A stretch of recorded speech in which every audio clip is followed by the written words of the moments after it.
Great. Recording now. Hi, everybody. I'm glad to be here.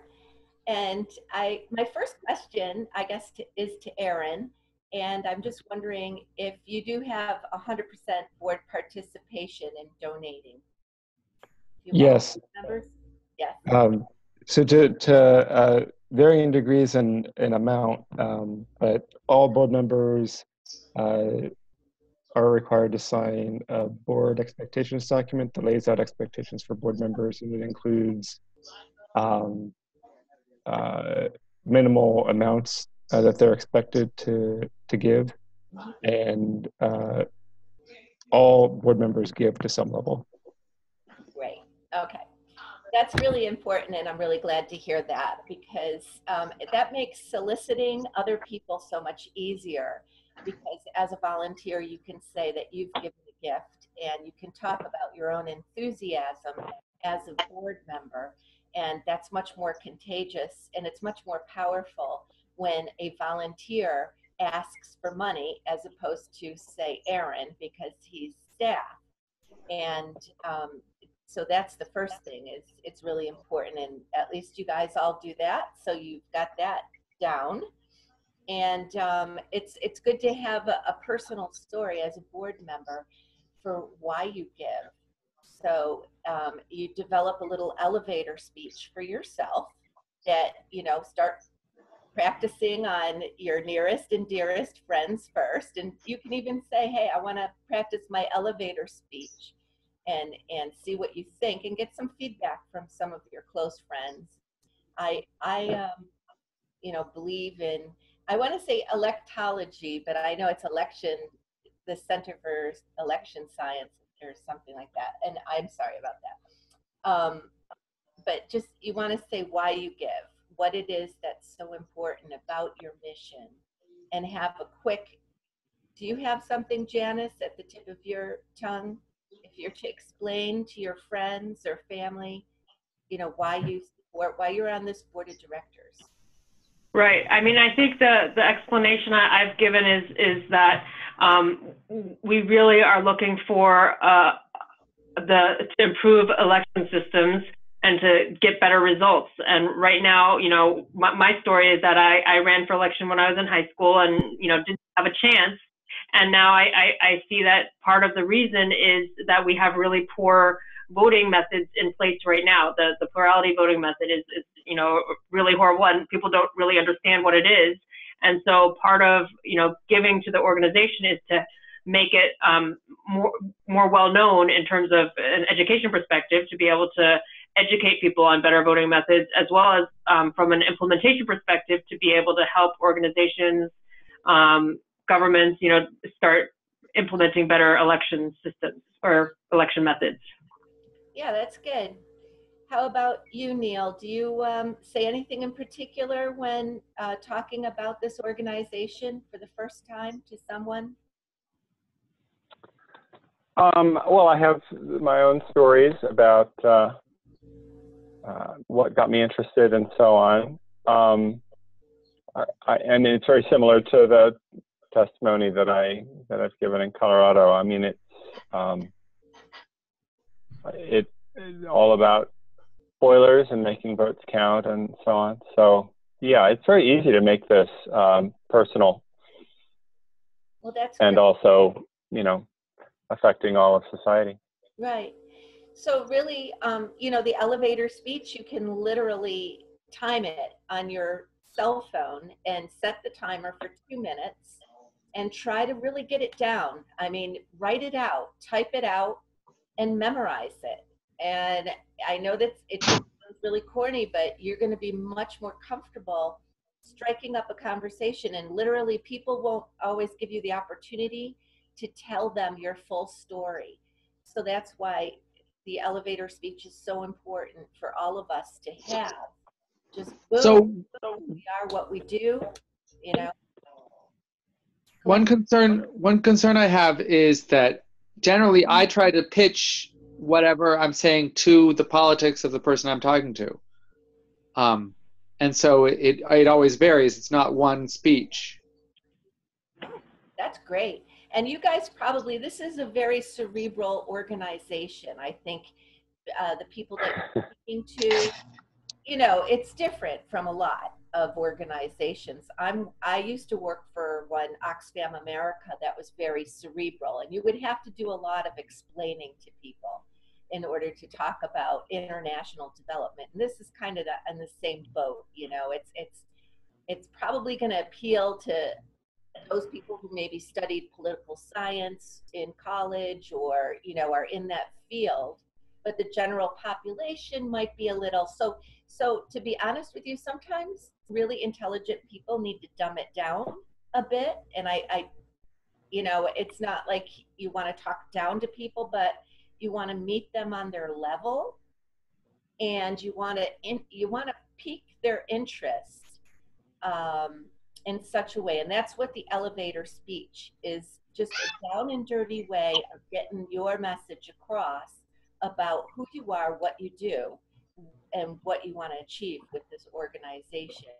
And I know if you all, you know, it might be worth like a brainstorming session, or all of you go separately, you know, after today's meeting, and write it down and then share it with each other, and come up with some things that you're really comfortable about. Because although if you're in a big conversation with people who really are on your level, then that's one thing.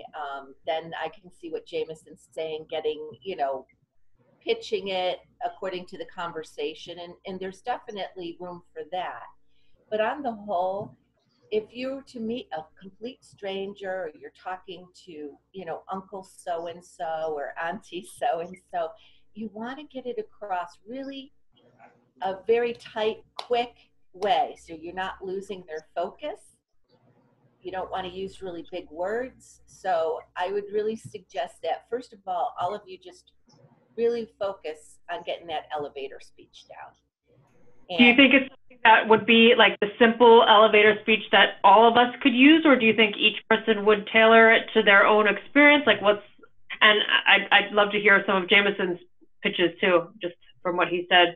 Yeah, definitely. And I think you guys, it's called messaging, and I think you guys could probably even get together or do another one of these calls and just do that. Focus the whole call on messaging, and each of you come with your 2-minute elevator speech. I would do an elevator speech that would be almost one size fits all, because what you do is you take the mission of the organization and you distill it into 2 minutes. So that, and you want to simplify it. You want to get rid of all the jargon that only insiders understand because you've studied this field, but that the common person can understand. So I think it would be a good starting point is to get that down. And again, I don't want to, you know, take up too much of our time on this, but I think y'all understand. And then that leaves out your personal story. It's more about the organization. This is what our mission is. This is what we want to do. This is how we're doing it, perhaps. And then you just want to encourage the person, hey, you know, you can see this great video. I mean, I love your approval voting video. It's fantastic. And it can capture the attention of someone like me and enjoy it. Probably cartoon characters help. And I think, you know, that's great, because you took something that was very intellectual and you were able to make it interesting to people who really didn't have a background in this. And I think that's what you have to keep thinking is, if you want to reach more and more people, which ultimately you do, you want to really kind of get it in simple terminology and in quick sound bites, get your point across of what you do. So that would be my first suggestion. And then I wanted to talk about,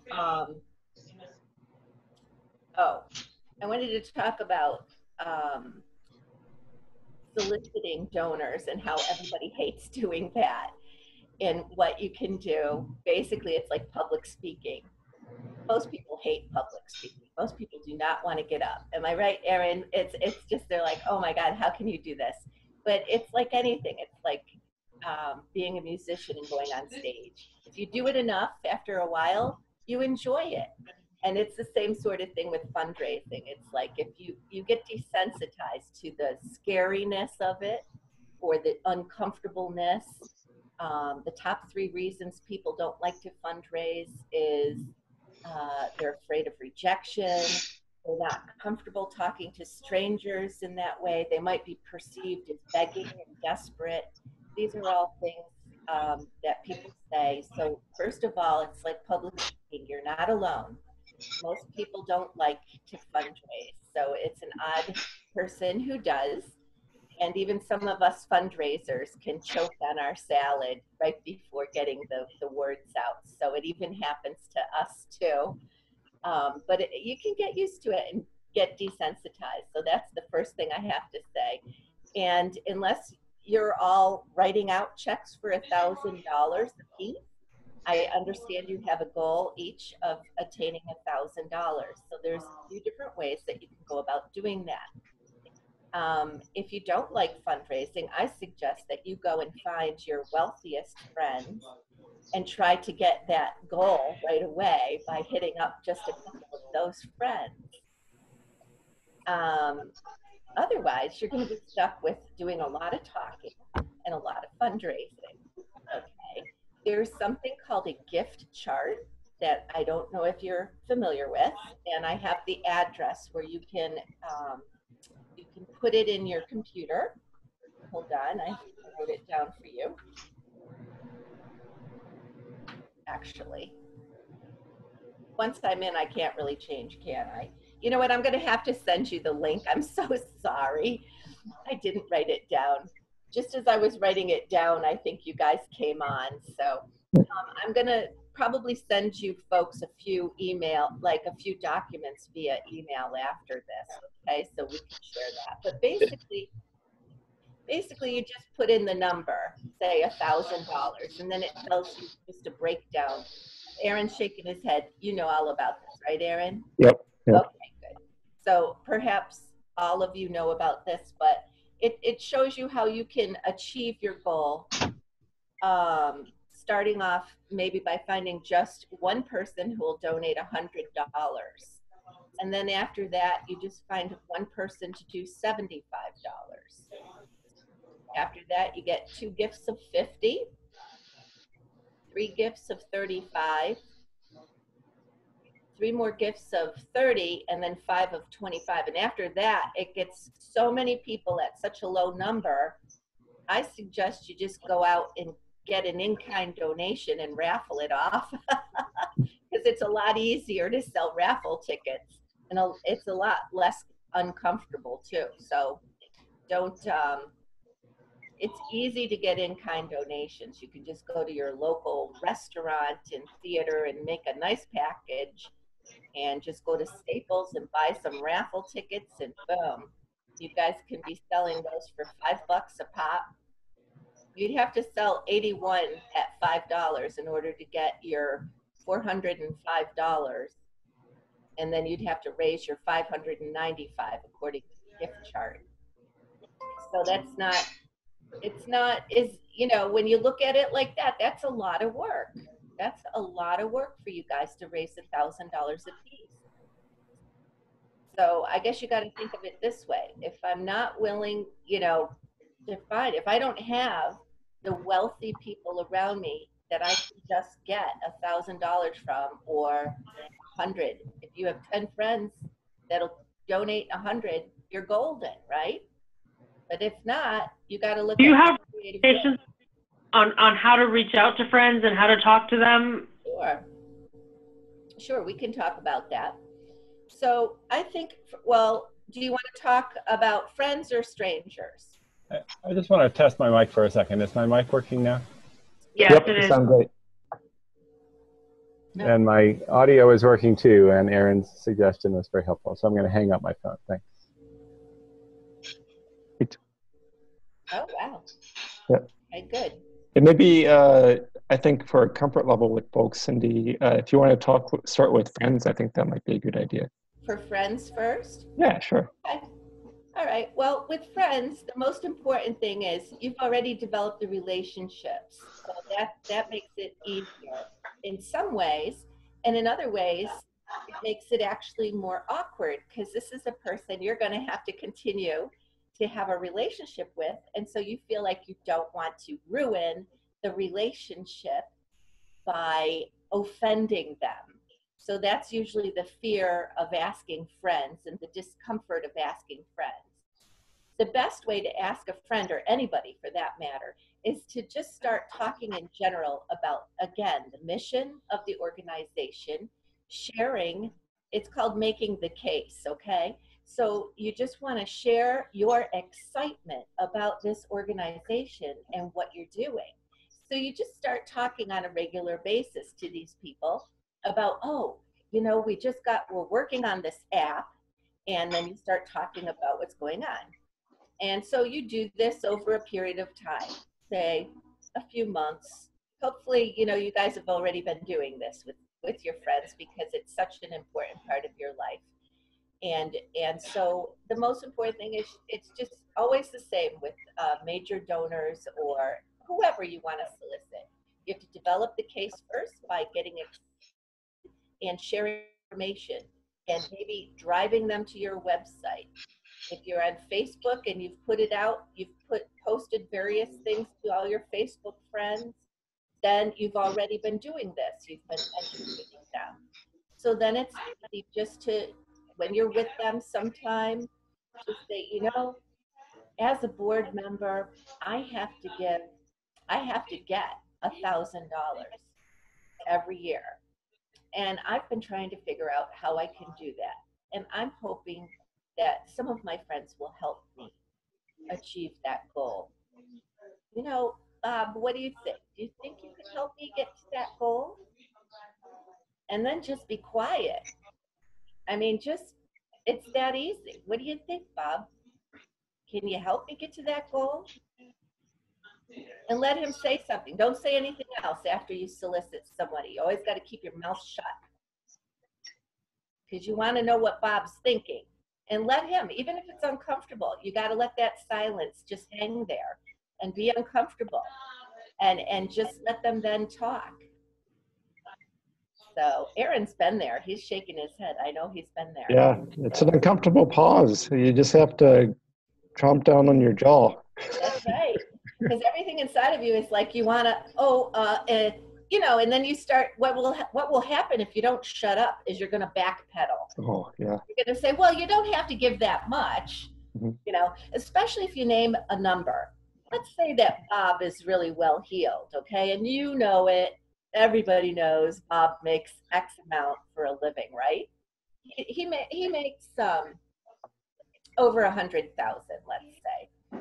So we're feeling like, okay, Bob can probably part with $300. Just if Bob can part with $300, you only need to find 2 more of him, and then you give the rest. You know, that's a pretty easy way to achieve $1,000 goal. So what are some possible responses that will happen after the silence? Right? Well, first of all, Bob could say, no. I mean, that's something you have to be prepared for, and you have to be gracious. You have to say, well, you know, I always say it's good to explore that a little bit further rather than just take no. Usually people don't just say no. They'll usually give you an excuse. They'll be like, well, you know, I'd love to help, but right now my finances are a little tight, da, da, da, da, da, da, da, da. So then if they say that, things are tight, you say, well, you know, I have all year to get to my goal. So if you'd be willing to pledge $300, perhaps you could give me $50 a month. I don't know. It doesn't quite hit there, but you know what I mean. Take it and divide it by 12 and see where that takes you. Excuse me a moment.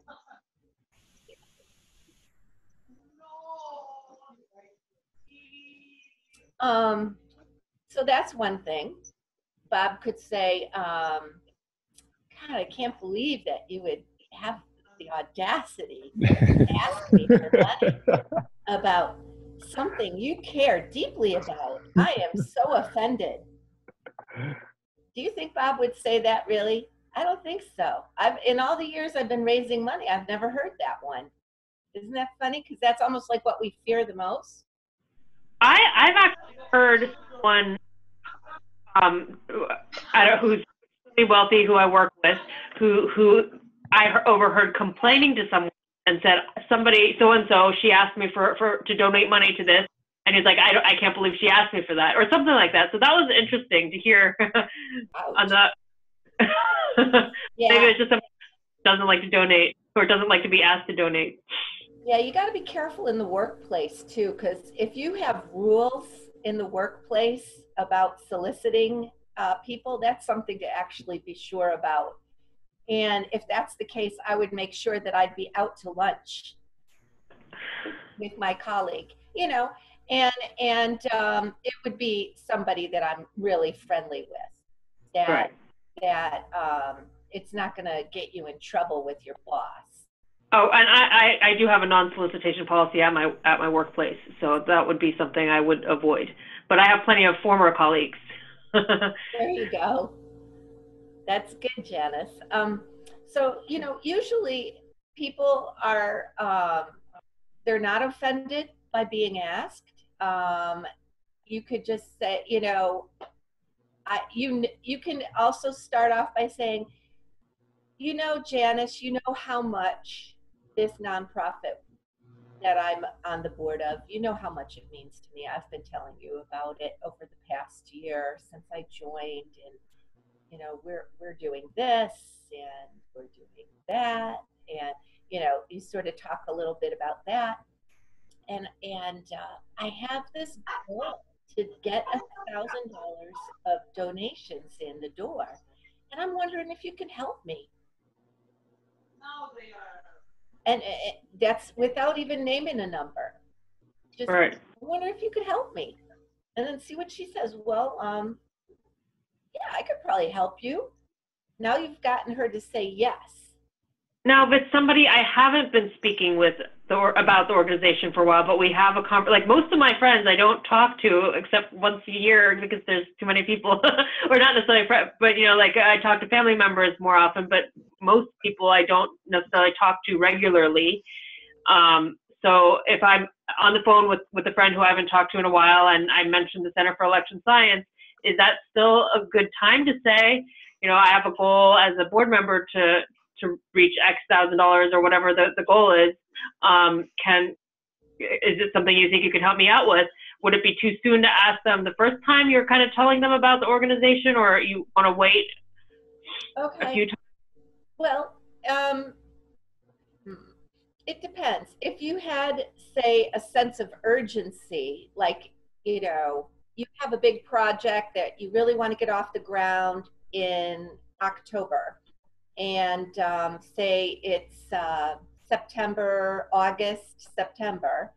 you can say, oh, we're under a lot of pressure right now to attain this financial goal, and you know, and then give them the deadline and say, you know, so I'm reaching out to all my friends who I think would be receptive. So now they know you're reaching out to them because they're one of the friends that would be receptive, you see.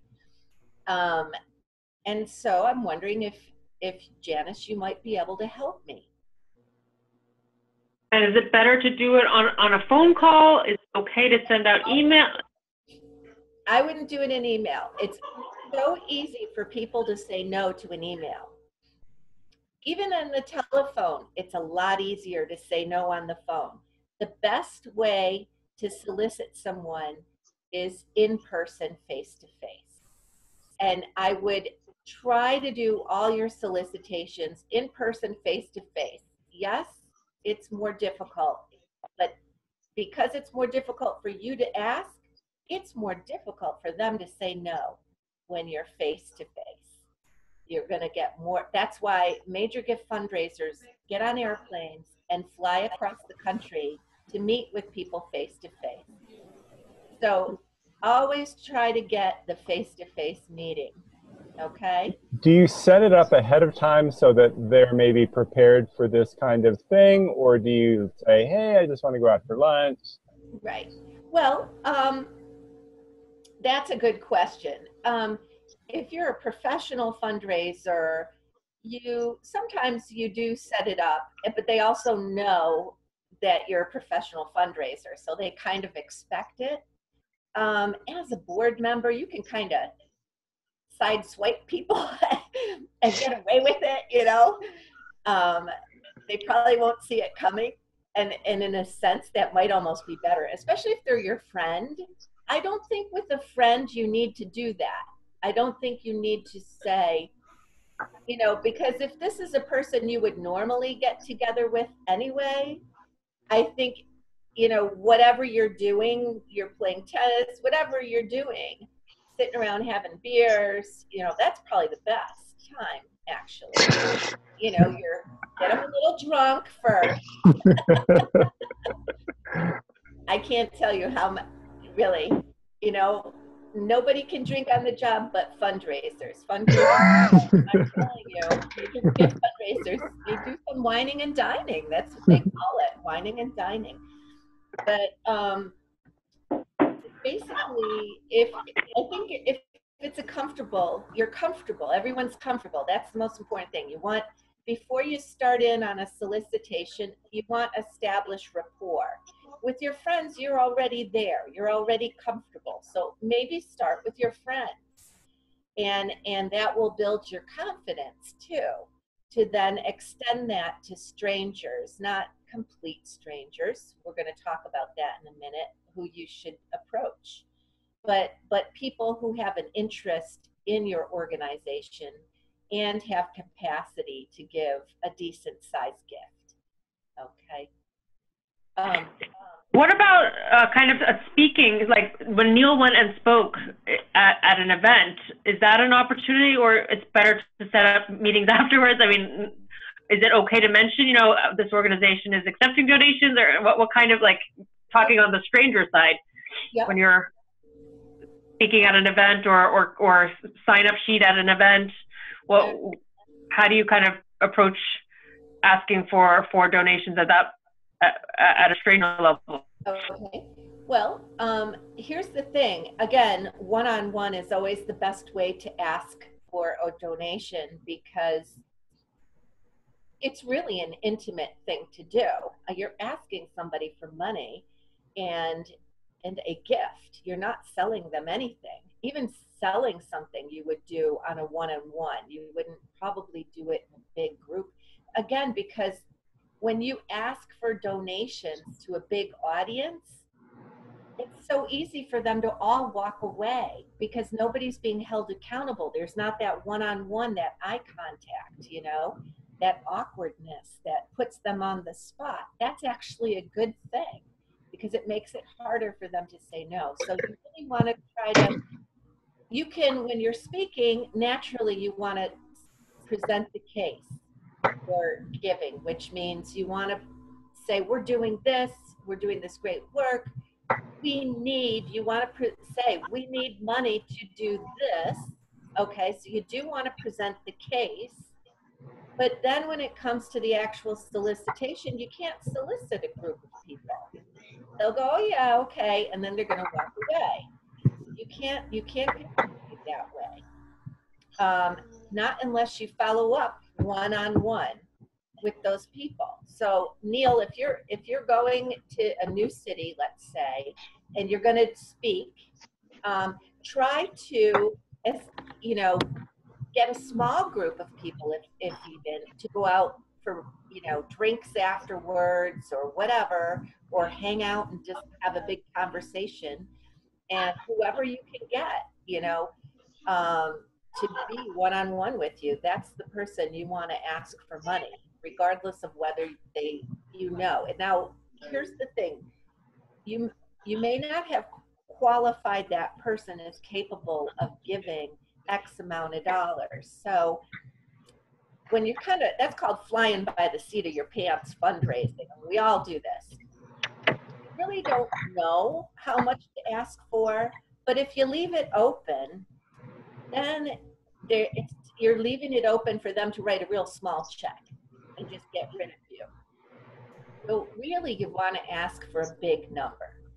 Because even if it bowls them over, even if they go, oh my God, you thought that I could give $1,000? You know, very seldom will people be insulted that you thought they were wealthy. But do you know what? You can insult a wealthy person by asking too low. That actually happens all the time. So you don't. You want to actually shoot high, because just like if you're bartering, you know, to buy something, you want to go real low. It's the same sort of philosophy. Shoot high, and then you come down from then, and then they'll be relieved. They'll be like, oh, phew, I'm only giving $100. You know, I locked a zero off. Well, guess what? If you left it open, they might have only written out a $25, $30 check. So it's always good to name a number in there, to put a number out. And I would try to go high. I would say, you know, we're looking for people who can really make a difference to this organization. And I know it's an aggressive goal that we have. So we're asking for $1,000. We're trying to find those $1,000 donors. Joe, do you think that you might be $1,000 donor? So see, I'm pausing because I'm waiting for Joe to give me an answer. So that's how you do it, basically. You just gotta get the words out. You gotta find a number. Look at his shoes, you know, get an idea of you know, the watch, the iPhone, the whatever, the suit, you know, get an idea. If you don't know, you know, but hopefully you will have developed a rapport, like, oh, what do you do for a living, Joe? You know, that sort of thing. Get to know him a little bit before you pull out a number. If he's a doctor, he's a lawyer, whatever you can say, you know, or a real hotshot salesperson, say, hey, we're looking for some people who can really help this organization and make a difference to our organization. We're looking for those $1,000 donors. Do you think that you might be one of them? Cyndy, for the larger ask, I tend to be involved in them. So like a larger ask, an example would be like 5,000 or more. Nice. So one of the things that we like to see board members do in terms of being successful is to be able to identify prospective donors, cultivate them to the point when we're ready to have them in that situation. Like we've identified that they're inclined to give, they're connected to the organization, we've warmed them up, and we have an idea of what a good number would be to ask for. So would you like to talk a little bit about that cultivation process to get them to that stage? The cultivation process? Yeah, absolutely. That's even better. See, I wasn't really sure, because my understanding is that your whole board is flung across the United States. Is that correct? It is. And that does make it more complicated. For a very large ask, it may be worthwhile for me to actually fly out there. Okay. If say it's like $10,000 or more, or something like that, Sure. it may make logistical sense to do that. Otherwise, like it may make sense. I don't know. Potentially, it may make sense to do it over the phone. Have done it that way before. Obviously, it's not nearly as good as doing it in person. But getting them to that phase where it's a good time to make it in general, either if they have to do it by themselves or if it makes sense for me to be involved. But like getting to that phase, I think is an important transition. Absolutely. Well, do you have a communication plan for all your donors? I mean, like an actual written plan of what you intend to do, maybe once a month for each type of donor? Are you talking about from the board perspective or my perspective? Your perspective. From my perspective, I have a list of people that have given larger amounts, as well as some people that have shown interest, and I know that they're capable. And so what I do is, as we go along and like say we have some kind of success with something, or we got a new article out, I'll use that as an excuse to reach out to them. It's like a tab I have open in the background, and every once in a while it's like, all right, it's my time to bother some people and get them excited. Exactly. Well, that's great, you know, because you're cultivating them. Well, anytime you're involving them, you're touching them, it's a move. and you're getting closer to the solicitation, and that's what you want to do. And are you looking for me to suggest moves for your board members? Is that what? Sure, I think that sounds good. And in terms of suggesting moves, you may look at it in terms of the cultivation process, like what kind of examples might that entail? And sometimes, just as you mentioned, like simple steps, just like touching, keeping things warm is good. And also in terms of prospecting, who those people might look like and how might those connections be made in order to kind of start that process. Right. Well, let's see. I'll start with prospecting. So you guys actually know better than I do what your typical donor looks like, or what a person who would be attracted to your organization looks like.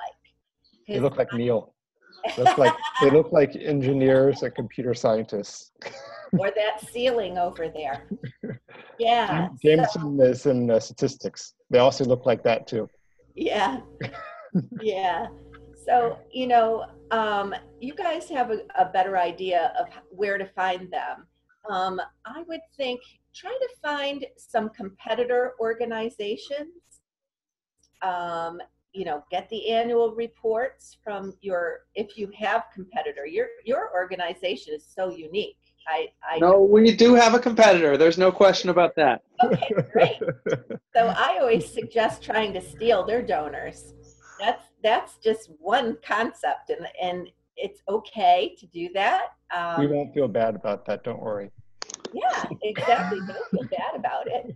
But I did that once. I was on the board of a homeless organization, and I just went through all the annual reports I could get my hands on, and I developed a mailing list of the major donors to those organizations, and I just wrote a letter, sent it out, and we got our first major gift right through the mail, which was really unusual, but it happened.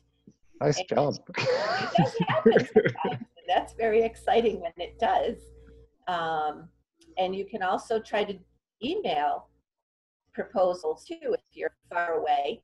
If the ask, I actually did that the other day in my job. I asked my board if they could open up their Rolodex and give me some names so that they wouldn't have to do the dirty deed. And so I reached out. I just picked up the phone and I called this guy who's got lots of money. And I just said, hey, your friend Linda said that you might be able to help us, and introduced myself, told him the quick spiel of what we do, and then said, I was told that you might be able to help us, and may I send you a proposal? Would you consider a proposal from us? And he said yes. And that was that easy. I was on the phone maybe 2 minutes, 3 minutes with this guy. Because one thing about very wealthy people, and very, especially if they're self-made, they don't have any time. So if you can get 2 minutes on the phone with them, don't go on and on. Have your elevator speech, have your mission statement, boom, we do this, boom. So-and-so referred me. May I send you a proposal? Don't waste their time. Be very forthright. He said yes. I got it out within 2 days. I wanted the board member to review it to get her approval, I was really glad I did, because she said, oh, he likes options. Give him 3 options. Oh, okay. I was just going to name a number. So I went pretty high. I asked for $30,000 because I know he's a multimillionaire. But then I also came down and I gave a $15,000 level, which was half. And then I went super low, $5,000. Now and then I broke it out on the second page. The first page was all about us, and then the second, and also I wrote in the proposal that I knew his son had cancer, and that he'd been touched by this disease, blah, blah, blah. Well, you guys, everybody's voting. Everybody, well, should vote, right? But we have like a major election that just happened that, you know, the Green Party candidate didn't have a chance. And I know my vote was thrown away. That's how I felt. So I totally when I saw your video on approval, I'm like, oh yeah, I understand that. And there's a lot of people that's going to resonate with. So I would reuse that story. That video is so powerful. I think people get it. And when you watch that and then they get your organization, what you're trying to achieve. So I would send that if I was doing something by email where, pick up the phone, ask, can I send you something? Send them the video first, because that explains a lot. And then follow up with like a PowerPoint with very salient, like maybe 6 pages to your PowerPoint, 6 or 7 pages. I wouldn't, again, if this person has a lot of money and they're a businessman or woman, do not waste their time. Get to the point, your point pretty quick. And so I don't know. Did I go off? I went off on a tangent, didn't I? What was I think it was all helpful. The original idea was looking at prospecting, who to identify. So like kind of looking within your network and extended network potentially. Yes. So, okay. So looking at prospects again, so you want to look at who has inclination to give. So who's interested in your subject matter. That's probably the most important thing, and probably even very difficult to find. But you could find them, I guess, in political science professors and majors and colleges, and you can scrap around those circles. And you guys actually, like I said, have a better idea than I do where to find your prospects when it comes to inclination. Now, if you're looking at capacity, because that's the other part of it, then you have to develop inclination in them, which might be very challenging. But you can do that with your little video or some other quick and clever, kind of dumbed down to the public so that they can get it. And they will go, wow, you're right. This past presidential election is a perfect example. And I don't know, I would think the Green Party people would really resonate with them. Because Jill, I'm here in Rhode Island. Jill's right up the street in Massachusetts. And I would think that it would be great for her whole circle of people. Even she herself might be very interested in your cause. And she has quite a bit of money herself. So she might even be a prospect. Again, I would start off by first educating her. She's got the capacity. So send her an email. Try to get to somebody close to her or in that party. And just begin by educating, but start with your most entertaining educational piece. You don't want to bore them. And I don't mean to offend you all. I know it's fascinating to you guys. You're on the board. You love this stuff. But the general population, it's not, don't ask them to read a big document. The American public's been getting worse and worse. Our attention spans are like mayflies, We're all ADD. We need a video for everything, a 2-minute video at that. That's why I said you got to get that elevator speech down. You got to get to your point quick, unfortunately, but you do. And even your cultivations have to be quick. They have to be to the point, quick. People will lose interest fast. And you got to always approach a donor as what's in it for them. Think about what I would feel like if I were them looking at this.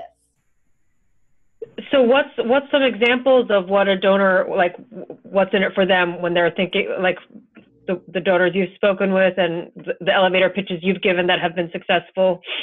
Okay. Well, for example, the gentleman I was just talking about, his son had been very ill. And so the organization I work for grants wishes to children with life-threatening illnesses. So I knew right away it's going to resonate with him. So I knew he would have an inclination. I knew he had capacity already. Now, if he didn't have inclination, I'm looking for that common ground. A parent. If I'm talking to a parent whose child never has been ill, I could say something like, can you imagine if your child ever came down with cancer? I mean, or do you know anyone whose child, I mean, a friend of mine's child had cancer? You know, you can talk about, well, it happened not to me personally, but to somebody near me. Somebody, I mean, almost all of us have been touched by cancer in one way or another. We've known somebody. But children, I mean, this is happening. And so, but for you guys, I'd say everybody has the right to vote. What is it? I would start by finding out, did you vote in the last election? If they say no, explore that. Why not? Why didn't you vote? Oh, well, you know, and you go through that on your website about how it makes people apathetic. They don't believe in the process anymore. So then once you get that out of them, you can move in with, well, you know, that's what we're about. We want to change the way elections are done. So that's one thing. You got to find some common ground with the donor. You got to find what's in it for them. What if you achieved your mission? What's in it for them is now they have a better way to vote, right? So now they don't have to throw away. Like, I could have voted for Hillary and Jill instead of voting just for Jill, which was like throwing my vote away because I knew she wasn't going to get any, you know, win in Rhode Island because it's a very democratic state. Yeah. So, On that point, you mentioned the question of did you vote? Perhaps another question that would be an example would be if you did vote, like how effective did you feel that your vote was? right, excellent, Aaron. Yeah, just asking questions, probing. You always want to be asking your prospect questions. You don't want to be talking at them. If you're talking, and I should explain that, if you're talking at them, it's only that 2-minute elevator speech. This is what we do, and hopefully that's because they asked you about it, right? But you want to be asking more questions. You want to find out more about them. That's a conversation, right? You're not talking at them.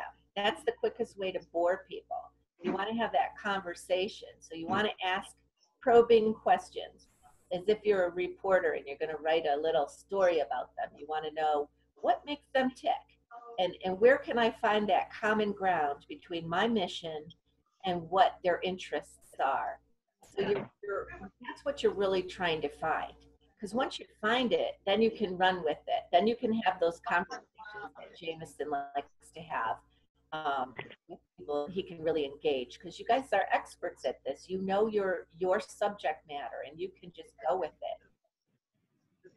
You talked about a communications plan a little earlier too. Is that something where you're talking about communications pre-donor as well as post-donor, and what kind of best practices are there around that? Okay. So yeah, a communications plan is just like a strategic plan. It's like, or a budget. It's something you've written out and you've budgeted too, because there's money involved in if you have direct mail, which is still a very effective way to go. I know we like to circumvent it because we don't have any budgets, and so we send the emails, but of course it's not always easy to get emails. But I think you guys have developed some ways to get emails from people. So, and of course your donors. So yeah, you want, before they're a donor, you want to educate them and excite them about, and you've got great videos. You guys have done a great job already in developing product. So you just, sometimes it might even be sending out a link, even if it's an old video. Don't assume that it's old and now doesn't need to be used anymore. If something comes up in the news that suddenly makes this topic pertinent, use that opportunity to reach out to your prospects and donors both and send them a link and say, hey, you know, when this happened, you know, with Trump, it reminded me of this. And I just was curious, have you ever seen this video? There you go. That's a touch. That's a move. You've engaged your prospect or donor. So, and you can use them on either side, because really all it is really a circle. Okay. So they're a prospect before they gave, and you're educating and exciting them. And then once they give, now you have to what's called steward them. And so really what you're doing is keeping them engaged and excited about your work. So it's all really the same thing. You just need to, the thing is not to there's that fine balance. And I think this is what people really kind of suffer from. Have you ever had, like, you signed up for emails from an organization you believed in, and then they just keep emailing you every week, and you're like, you know, you got too much. Look at that cute kid in the background. Sorry. Hi. So you want to just keep, you know, you want to reach out and touch them, but not too much, right? It's like dating. It's like you don't want to overdo it, right? You don't want to scare them away by giving them too much attention, too fast, too soon, that sort of thing. You want to just maybe once a month.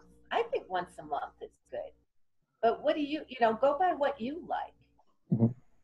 I like once a month because I think that's just enough. It's like, you know, I might really look at that. If people send it to me too often, or maybe twice a month, but no more than that, I think that's enough.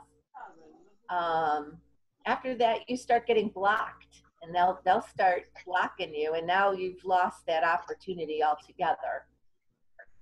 So that's what I mean by a strategy, and some of it just evolves over time very organically because of things that happen in the news that you can tie into your work. So you don't always plan, you know, but you can sort of say, well, let's see, I haven't reached out to my prospects and donors yet this month.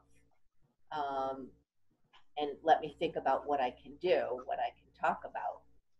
But keep it short, no long emails. Boy, people don't like that anymore. You know? And you can do click-throughs, you know, link something, not too many links in an email, or you'll get in the junk or the spam. You got Facebook. You can do. How often do you do your Facebook, Aaron? Or Twitter? Pretty regular. I would say on average a few times a week we've got something going up on there. And for monthly, we have a monthly newsletter as well. There you go. Well, you've got it down then. Sounds like you've really got your communications plan together. Yeah. In addition to that, that's one way of keeping people kind of generally connected to the organization that have kind of taken the steps, or we brought them in to either subscribe or to be part of our social media. But the other idea that you were bringing up in terms of just like reaching out to people, that doesn't necessarily have to be like a formal thing. And a lot of times I think perhaps it's more effective when it seems more personal. Exactly. So like, for instance, a lot of times, like there's one donor that we have, he's given generously, Robert Norman, he's a mathematician, big surprise. So he'd given us to us before. And so when we have a new article or something, it's going out and say, oh, hi, hi, Bob, and then like explain the article. And then I thought this might be something that interests you given like your background or given what we talked about last time. Excellent. Yeah, that's right. So it sounds like you really get it, Erin, about major gift donors, because they need different treatment than your general donor. General donors, they can get in a mass newsletter. What we used to do, I used to do major gifts, strictly major gifts for many years. We'd take the same old newsletter everybody else would get, but we would mail them out personally from me. I'd write a little handwritten note on that newsletter, and I'd handwrite the envelope. Just that simple little process actually would make it personal. And if I knew anything, like you said, thought this would appeal to you, that sort of thing. And that's all major gift fundraising does, is it's very personal. Yeah, and in a genuine way too. So like when I'm talking to donors or cultivating people that haven't donated yet, when I'm talking with them, like it doesn't have to be fake. You can do that and we should be genuinely excited about what we're doing. Absolutely. And if we're targeting them to begin with, we're doing it because we believe there's some inclination for them to get behind our cause. So we can do this in a genuine way when we're reaching out to people. Yeah, absolutely. So what do you say to board members who are saying that, fundraising is not a skill set of mine, I don't have the time, or different reasons not to fundraise? What are some things you could say to that? As well as I know you mentioned that you've done it on behalf of board members, Yes. And I've kind of thought of that as something, if we were able to do something for board members who feel like they can't do as much, is that something that is kind of giving them an out, or well, I hear what you're saying, but the truth of the matter is fundraising is more than just soliciting. Solicitation is just that one piece of the circle, and it's the tiniest little piece. It's just one moment in time. All the rest is fundraising too. So maybe really what these board members are saying when they say, I don't really, that they really don't use. So, I can't hear you, Janice. Can you say that one more time? I just muted Erin for a second. There was something in the background. There's a motorcycle going on back there. Yeah, I could tell. I heard it all the way in Rhode Island.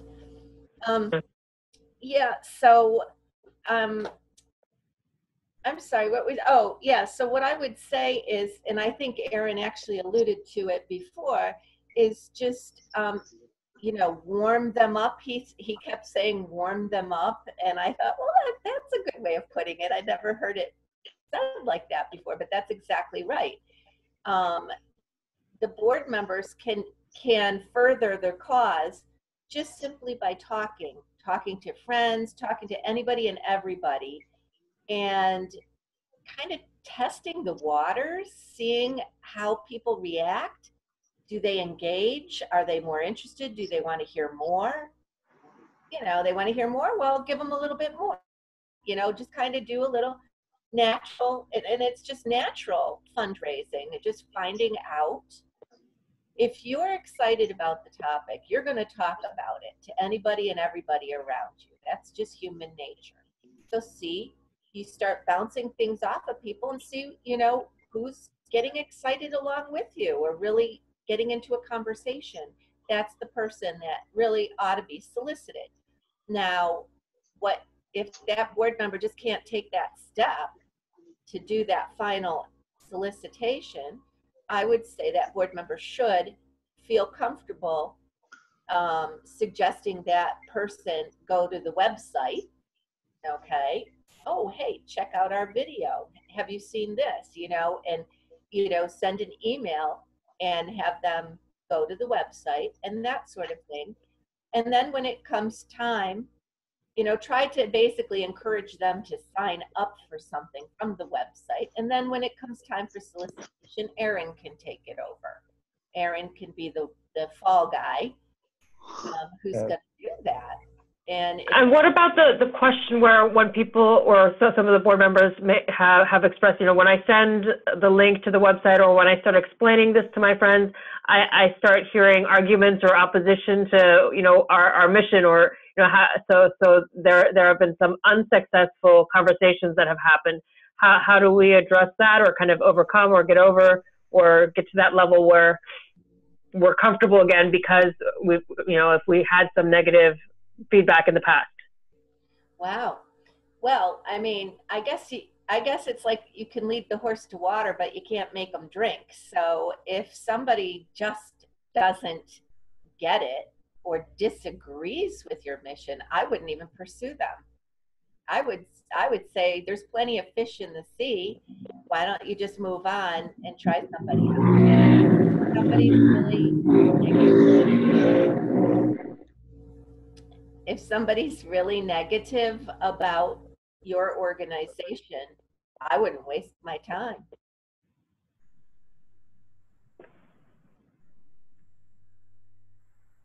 I guess Jameson's got to go, huh? Yeah, I'm gonna have to go soon. Sorry about that. Do you But have this any has been questions good. then while you're still here?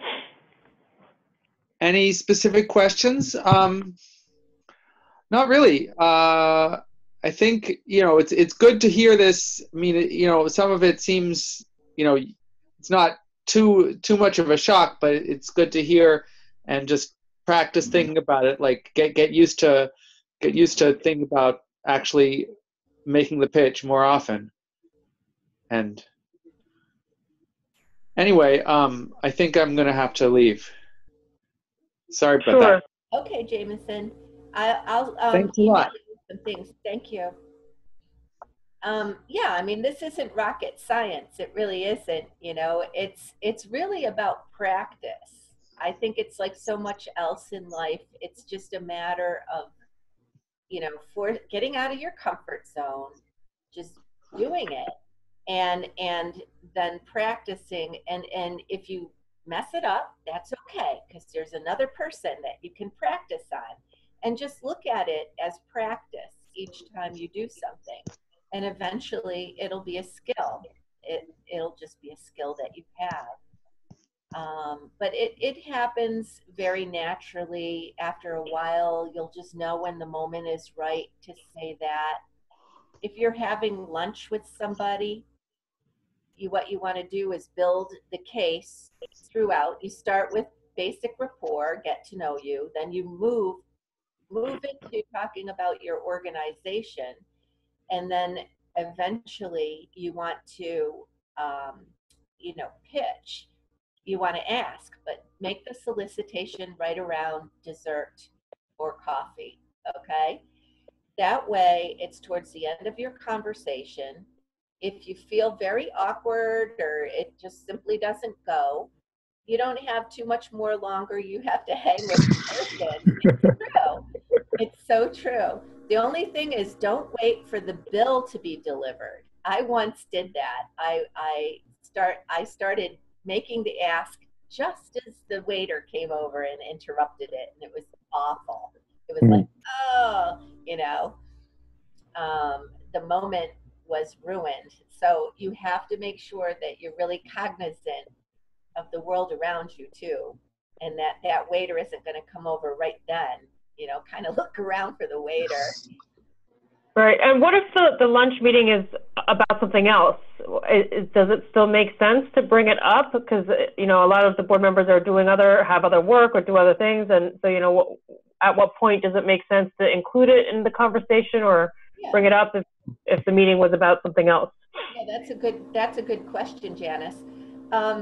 If the purpose of the meeting is about something else, then during the rapport time, when you're just getting to know each other, that's when I would start talking about, you know, in my free, if they ever ask you, so, you know, how are you doing? Well, you know, I'm really involved in this organization, you know, I'm on a board, and then start talking right away, building the case. I would use that as my rapport time to get to know me. And you could even, I mean, if you want to say, and gosh, one of one of the things we have to do as board members is raise $1,000. And so I'm looking for people, and I'm having a hard time finding. You want to maybe say, I'm having a hard time finding, even if it's not 100% true. Just because they can be a hero, you're now giving that person an opportunity to step up and save the day and be your hero.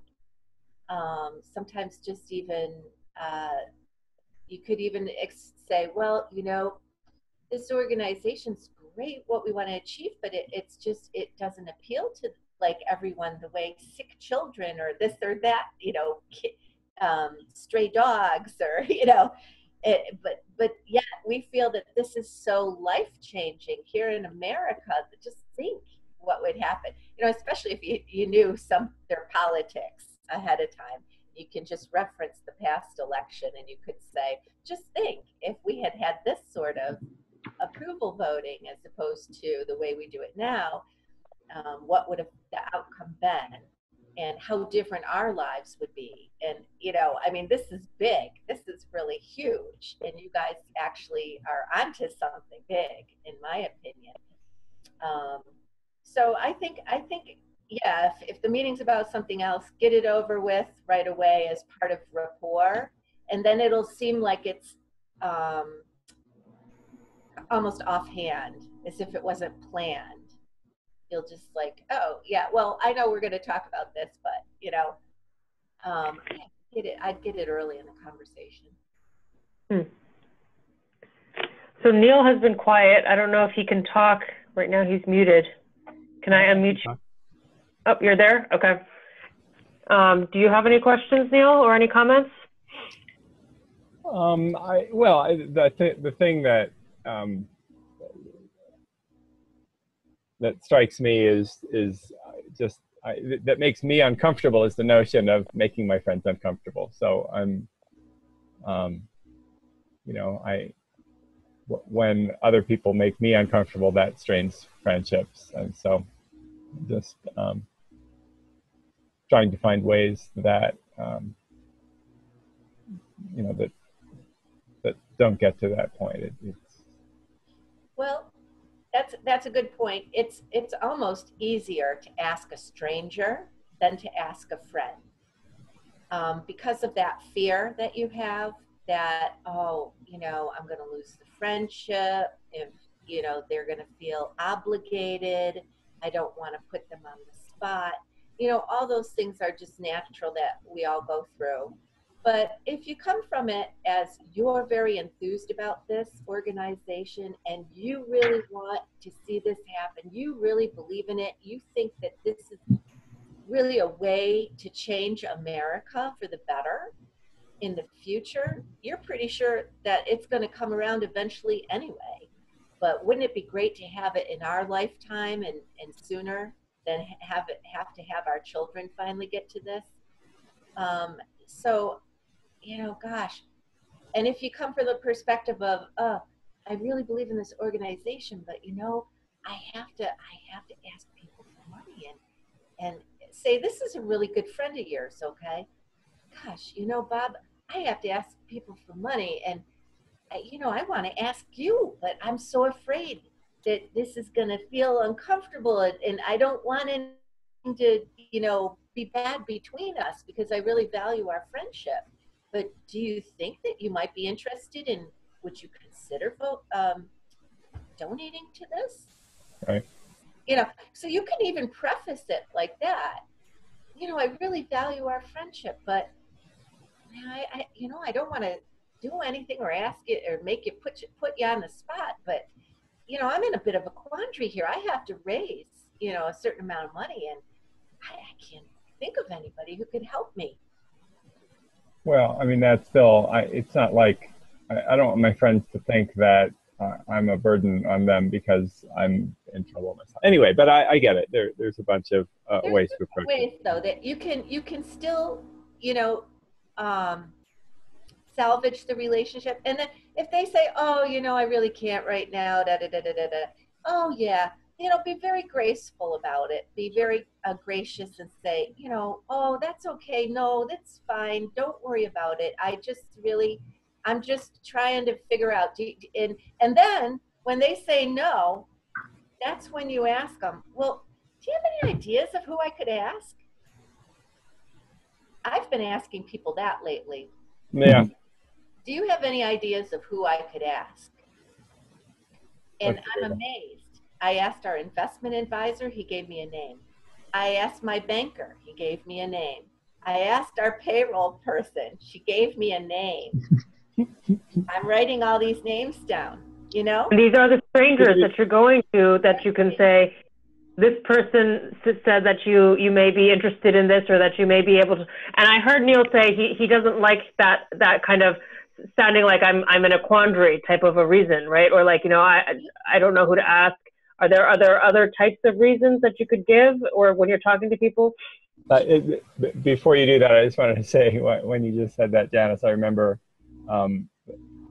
back when we had a boss at work that nobody really liked. This notion of referring people. It's like, well, if you get, you know, offers of employment or people interested, job hunters, you send them to your boss, right?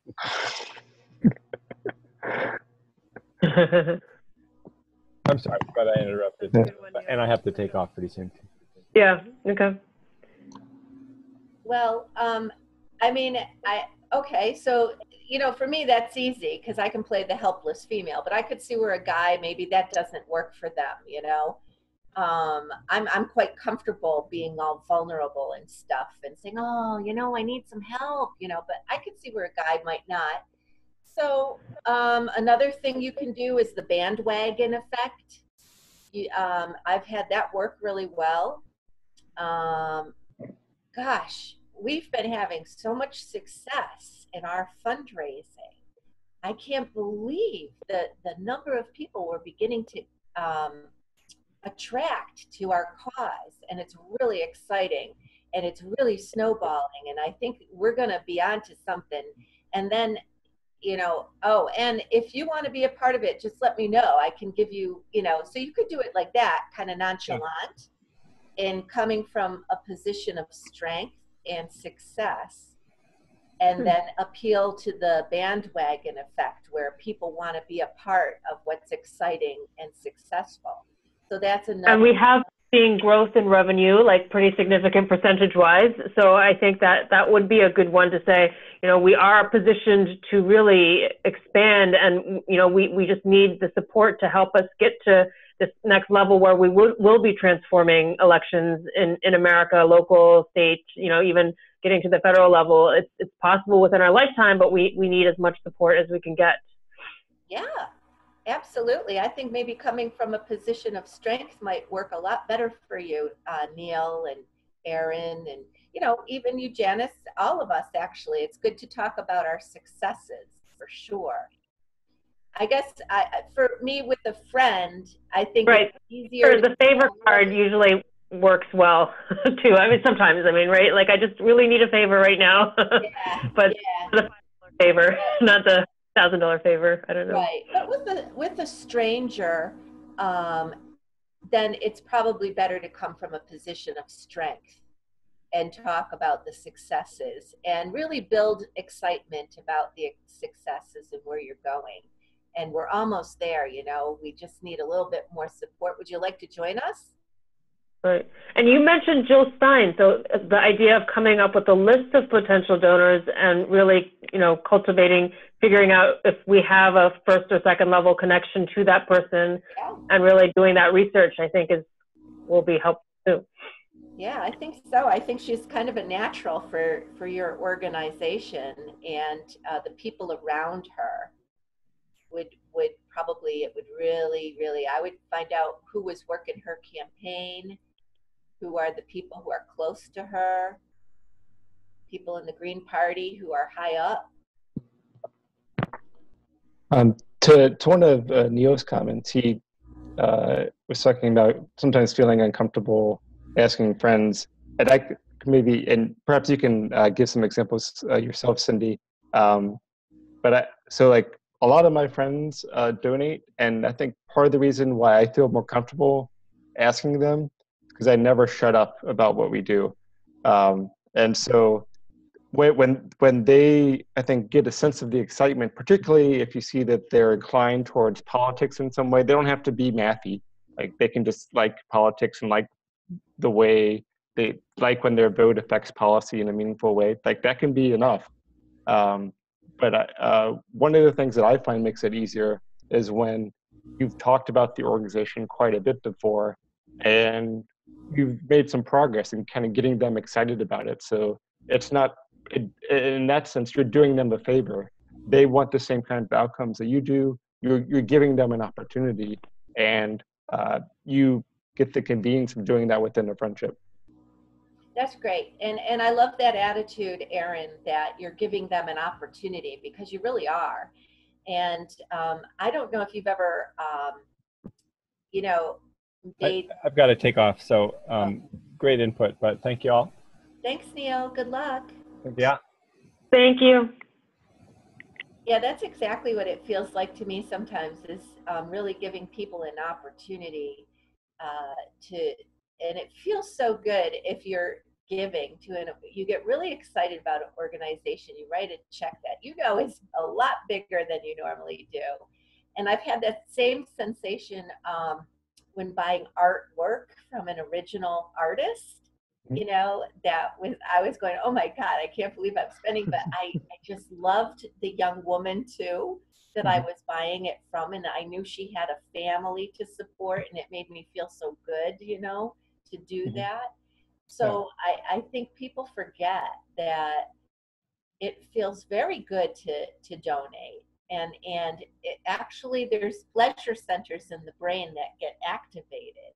And that's a scientific fact, that when people help one another, they get like a little dopamine rush, you know? And so you're actually really helping somebody in a weird way, you know, if you look at it that way.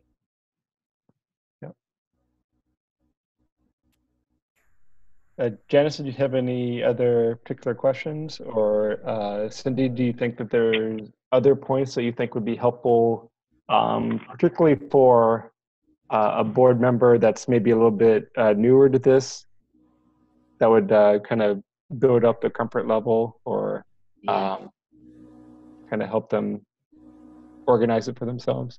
Well, again, I think one thing that if they really are just going to choke on the solicitation, like that last piece, and say they don't even want to put you onto their friend because they're going to feel like, you know, their friend might feel betrayed. You know, you got the executive director to contact me. I know it was you. Let's just say that, no, it was you. You know what I mean? Let's just say that they're really upset about that. Then I think what I would do is get actually a PowerPoint proposal together in a little PDF, and see if they would be willing to email after they've done all the other work first, though. They've talked it up, they've warmed them up, as you say, and they've done all this, and they've tested the waters. They see, yes, there is some inclination there. They are interested in the subject. They've done everything but solicit. Then if there's no other way, they're going to open their mouth and you know, say the sentence they need to say. Then I would suggest find out what their comfort level is in sending that PDF, that solicitation, via email. And it's better than not doing it at all. And say, you know, I'd love, you know, and then they have to write some strong sentences in their email. Like, you know, Bob, I know that, you know, I hope this isn't, you know, going to come in between our friendship in any way, but I really thought you might appreciate an opportunity to give to this organization that I support. Nobody's going to, it's not going to end a friendship. I have not lost any friends Yeah, I haven't lost any friends doing fundraising before. Exactly. It's just a fear though that we all have, but it doesn't ruin a friendship. What ruins relationships is when people think that's what you were all about to begin with. And of course, if you're a professional fundraiser, it is. So that's dicey, you know. But then again, they know that, and they expect it. So that's where you get off. You know, you're okay.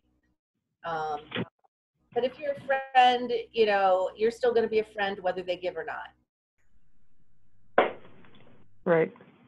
And they got to make sure they know that. So if they say no to you, maybe it's really important then that you go back to your friend and say something like, hey, let's get together for lunch or dinner. You know, you want to go, you know, over here, or do something, go see a movie, whatever it is you do, you might want to just make sure you come back and do that right away. You're not losing that friend. Excellent. Well, this is very helpful. I don't have any other questions. Did you, Aaron, or? No, I think Cyndy did an awesome job. Really appreciate you taking the time to do this. Look forward to getting that email from you with the documents. Yeah, and I'll just send you some of my notes too. From, you know, when I was putting my thoughts together, what I was going to do. So yeah, good. Really appreciate it, Cyndy. Thank you. Sure, my pleasure. It was fun. Thanks so much, Cyndy. Thank you. Okay, bye, you guys. Bye.